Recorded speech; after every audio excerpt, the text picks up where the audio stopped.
روز چند روپه کار میکنی؟ 70 روپه؟ بازی چی میخری برای خانه؟ آرد؟ صرف آرد؟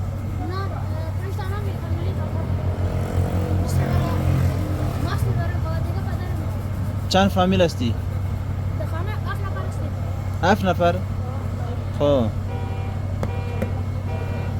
همو 7 نفر شما میچلانی یا دیگه کسی کار میکنه؟ او چی میکنه؟ خب پدرت؟ چی؟ کراچیوانی میکنه پدرتان؟ چی میفروخ؟ ها؟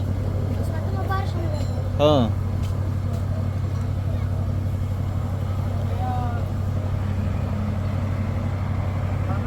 شما خو مکتب نمیری؟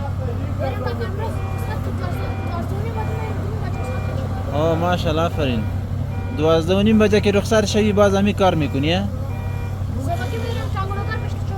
خیلی خوب است در مکتب چند روپه میگیره پیشت؟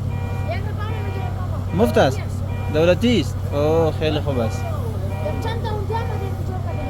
چی؟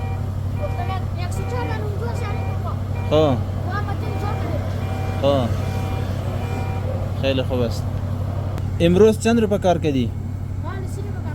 30 روپه؟ خب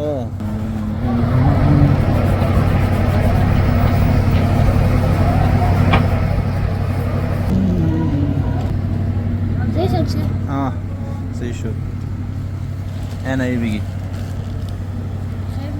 شمار کو چند روپه شد؟ که امروز چند روپه کار کردی؟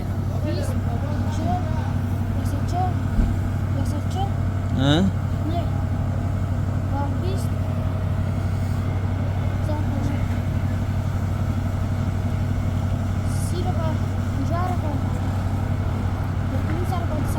دو ست روپه؟ اوه خیلی خوب است بمعنی خدا